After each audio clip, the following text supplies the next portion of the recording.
Hello friends, Geeta teaching tips रे आपको स्वागत। तो आज आम इतिहास और राजनीति विज्ञान 10वीं श्रेणी इंपोर्टेंट किसी एमसीक्यू क्वेश्चन डिस्कसन करवा। तो चलतु स्टार्ट करवा। जदि आम चैनल नुआ अच्छा तो प्रथमे सब्सक्राइब कर दिंतु और पाखरे थिबा बेल आइकन को क्लिक कर दिंतु। जिते बेले भी एपरी इंपोर्टेंट वीडियो आसीबो तो आपन संगे संगे पहुंची जिवो। तो देखंतु फास्ट क्वेश्चन को, नागरिक अयोध्या दूरीकरण आईन क्यों प्रथा सहित संपृक्त? नागरिक अयोग्यता दूरीकरण आईन क्यों प्रथा सहित संपृक्त? चारोटी ऑप्शन देछि। बेकारी प्रथा, अस्पृश्यता प्रथा, गोती प्रथा, महाजनी प्रथा। यार आंसर है बी, अस्पृश्यता प्रथा।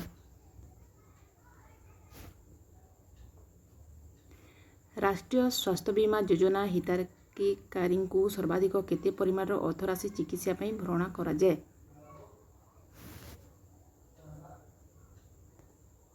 यार आंसर है 2 सी,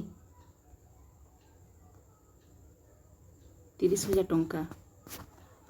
जातीय निश्चित ग्रामीण कर्मनियुक्ति योजना केबे ठारू आरंभ होईछि?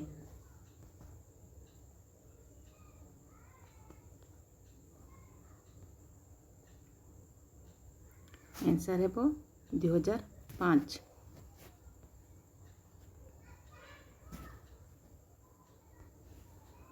क्यों योजनाटी सामाजिक निरापत्ता जोगाई देबा पई उद्दिष्ट नुहे?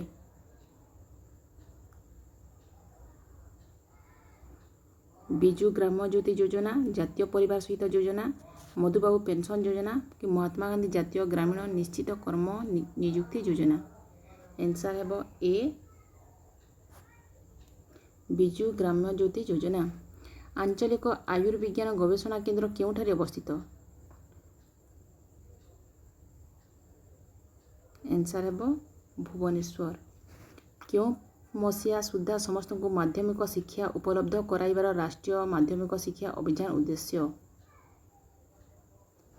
आंसर टी है 2007।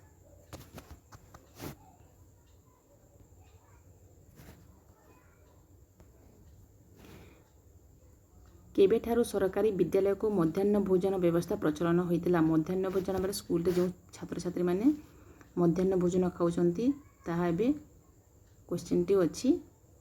केबे व्यवस्था प्रचलन होइतिला, केबे आरंभ होइतिला? आंसर है 1995।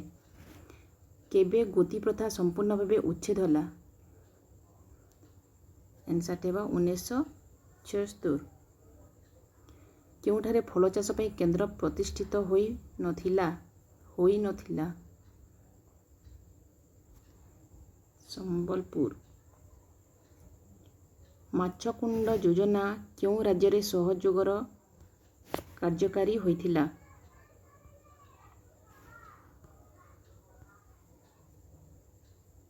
आंसर टी है डी, आंध्र प्रदेश रे। पशु मानकर संक्रामक रोगरू रक्षा करिबा पई केबे सरकार को एक आईन प्रणयन करिसंती? केबे?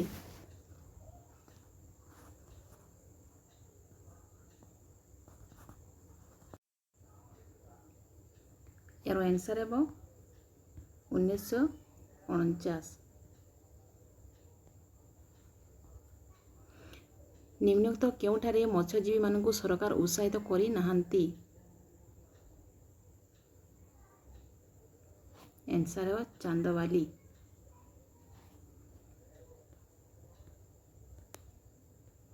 हीराकुद नदीबंध योजना क्यों जिला जलसेचन व्यवस्था पई उद्दिष्ट थिला?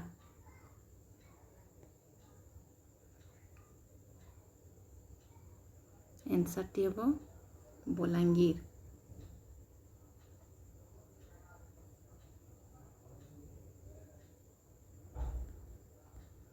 केंद्रीय मधुर जल गवेषणा केंद्र केउठारे अवस्थित?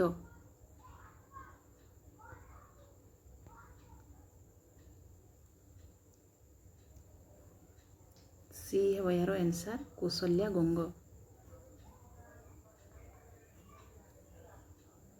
ସ୍ୱାଧୀନତା ପରେ ଉନ୍ନତିକରଣ କରାଯାଇଥିବା ପୋତାଶ୍ରୟଗୁଡ଼ିକ ମଧ୍ୟରେ କେଉଁଟା ଅନ୍ତର୍ଭୁକ୍ତ ନୁହେଁ? ଏହାର ଆନ୍ସର୍ ହେବ ପାରାଦୀପ।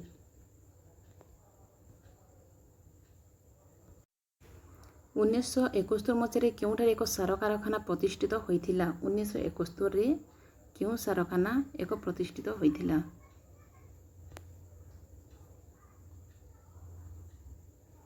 ଆନ୍ସର୍ଟି ହେବ ତାଲଚେର। ରାୟଗଡ଼ାଠାରେ ଅବସ୍ଥିତ କାଗଜ କଳକୁ କ'ଣ କୁହାଯାଏ? ଜେ କାଗଜ କଳ।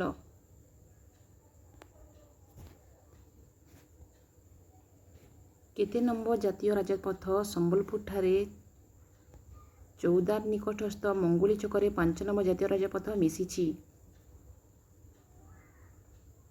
କେଉଁଠାରେ? ଏହାର ଆନ୍ସର୍ ହେବ 42 ନମ୍ବର ଜାତୀୟ ରାଜପଥ। ବିଜୁ ଗ୍ରାମ୍ୟ ଜ୍ୟୋତି ଯୋଜନାରେ କେବେ ପ୍ରବର୍ତ୍ତିତ ହେଲା? ଏହାର ଆନ୍ସର୍ ହେବ 2007ରେ। ଓଡ଼ିଶାରେ କେତୋଟି ଜଳବିଦ୍ୟୁତ ପ୍ରକଳ୍ପ କାର୍ଯ୍ୟକାରୀ କରାଯାଇଛି? ଆମ ଓଡ଼ିଶାରେ କେତୋଟି ଜଳବିଦ୍ୟୁତ ପ୍ରକଳ୍ପ କାର୍ଯ୍ୟକାରୀ କରାଯାଇଛି?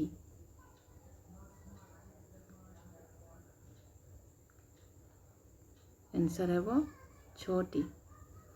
କେଉଁଠାରେ ରୁଷିଆ ସହଯୋଗ ତୈଳ ବିଶୋଧନାଗାର ନିର୍ମାଣ କରାଯାଇଛି? ରୁଷିଆରେ ସହଯୋଗର ତୈଳ ବିଶୋଧନାଗାର ନିର୍ମାଣ କରାଯାଇଛି? ଆନ୍ସର୍ ହେବ ଡି ବରାଉଣି। ନେପାଳରେ ତତ୍କାଳୀନ ପ୍ରଧାନମନ୍ତ୍ରୀ ଟିପି ଆଚାର୍ଯ୍ୟ କାହାର ସମର୍ଥକ ଥିଲେ?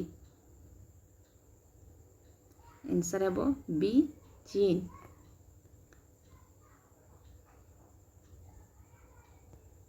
ଭାରତର କେଉଁ ପ୍ରଧାନମନ୍ତ୍ରୀ ଶ୍ରୀଲଙ୍କା ଭାରତୀୟ ଶାନ୍ତିରକ୍ଷା ସାମରିକ ବାହିନୀକୁ ପ୍ରେରଣା କରିଥିଲେ?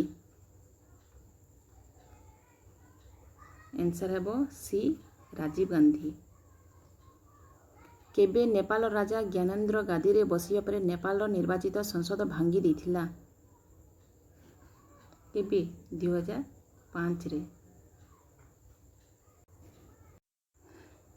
2010 ମସିହାରେ ସେପ୍ଟେମ୍ବର ମାସ ଭୁଟାନ ପ୍ରଧାନମନ୍ତ୍ରୀ ଭାରତର କେଉଁଠି ସ୍ଥାନକୁ ଗସ୍ତ କରିଥିଲେ? ଆନ୍ସର୍ ହେବ ଡି ବୁଦ୍ଧଗୟା। ତ ଏହାର ଥିଲା ଆମ ଇତିହାସର ଅବଜେକ୍ଟିଭ କ୍ୱେଶ୍ଚନ୍। ଭିଡ଼ିଓ କେମିତି ଲାଗିଲା ଗୋଟେ ଲାଇକ୍ ଗୋଟେ ସେୟାର କରିଦେବେ ଓ ନିଜ ସାଙ୍ଗସାଥି ସହିତ ସେୟାର କରିଦେବେ। Thank you.